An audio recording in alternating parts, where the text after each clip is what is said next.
அனைவருக்கும் அன்பு வணக்கம். இன்றைக்கி நம்ம இந்த தீபாவளி அன்றைக்கி காலையில் செய்கிற மாதிரி சூப்பரான ஒரு ஸ்பெஷல் செட்டிநாடு ஸ்வீட் ரெசிபி கவுனி அரிசி பார்க்க போகிறோம். ரொம்ப டேஸ்ட்டாக இருக்கும். இது உடம்புக்கும் நல்லது. செய்கிறதும் ரொம்ப சுலபம், ரொம்ப வேலையெல்லாம் கிடையாது. ஆனால் டேஸ்ட்டு ரொம்ப பிரமாதமாக இருக்கும். நல்ல வாசனையாக சாப்பிட நல்லாயிருக்கும். இந்த தீபாவளிக்கு கண்டிப்பாக ட்ரை பண்ணி பாருங்கள். இப்போ எப்படி செய்கிறதுன்னு பார்க்கலாம். அதுக்கு முதல்ல கவுனி அரிசி 200 கிராம் அளவுக்கு எடுத்து முதல் நாள் நைட்டே ஊற வச்சிடணும். ஒரு 8 மணி நேரத்துலேருந்து 10 மணி நேரம் இந்த அரிசி நல்லா ஊறினா தான் நல்லா வேகும், இல்லைன்னா வேகாது. நல்லா கழுவிட்டு நல்ல தண்ணியில் ஊற வச்சுக்கோங்க.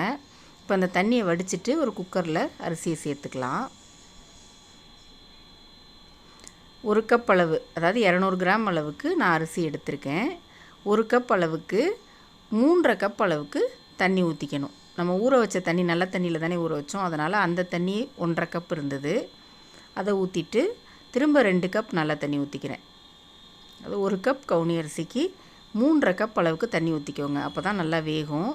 குக்கரை மூடி விசில் போட்டு மீடியம் ஃப்ளேமில் ஒரு 7-8 விசில் வச்சு நல்லா குழைவாக வேக வச்சுக்கணும்.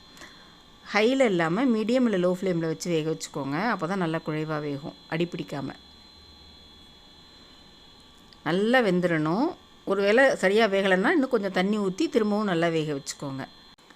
நான் வந்து இன்றைக்கி மீடியம் ஃப்ளேம்லேயே வச்சு 8 விசில் வச்சு வேக வச்சு எடுத்திருக்கேன். நல்லா குழைவாக வெந்திருக்கு. இந்த அளவுக்கு வெந்தால் தான் சாப்பிட நல்லாயிருக்கும். இப்போ நல்லா சூடோடையே ஒரு மேஷர் வச்சு நல்லா மசிச்சு விட்டுருங்க. ஏன்னா சர்க்கரை சேர்த்தோன்னாக்க திரும்ப விரைச்சிட்டு வந்த மாதிரி வந்துடும். அதனால் முதல்லையே நல்லா மசிச்சுட்டு சூடாக இருக்கும்போதே நம்ம வந்து சர்க்கரை சேர்த்துக்கலாம். 1 கப் அளவு கவுனி அரிசிக்கு 1 கப் அளவு சர்க்கரை சரியாக இருக்கும். சூடோடையே சேர்த்துடணும், அப்போ தான் சேர்ந்த மாதிரி நல்லாயிருக்கும். சேர்த்து நல்லா கலந்து விட்டுறணும். அடுத்து தேங்காய் துருவல் சேர்த்துக்கலாம். நான் வந்து பெரிய மூடியில் 1 மூடி தேங்காயை துருவிட்டு சேர்த்துக்கிறேன். சின்ன மூடியாக இருந்தால் 1.5 மூடி சேர்த்துக்கோங்க. டேபிள் ஸ்பூனால் ஒரு 5 அல்லது 6 டேபிள் ஸ்பூன் வர மாதிரி துருவிட்டு சேர்த்துக்கோங்க. சேர்த்து நல்லா கிண்டி விட்டுறணும். கடைசியாக 1 டேபிள் ஸ்பூன் அளவுக்கு நெய் விட்டுக்கோங்க. நெய் 1 டேபிள் ஸ்பூன் விட்டால் போதும். ஏலக்காய் முந்திரி எதுவுமே சேர்க்க தேவையில்லை. உங்களுக்கு ஏலக்காய் வாசனை பிடிக்கும்னா சேர்த்துக்கோங்க. ஏன்னா அந்த கவுனி அரிசியோட வாசனை வந்து நல்லாயிருக்கும். அதோடு சேர்த்து சாப்பிடும்போது தான் அந்த ஸ்வீட் வந்து ரொம்ப பிரமாதமாக இருக்கும்.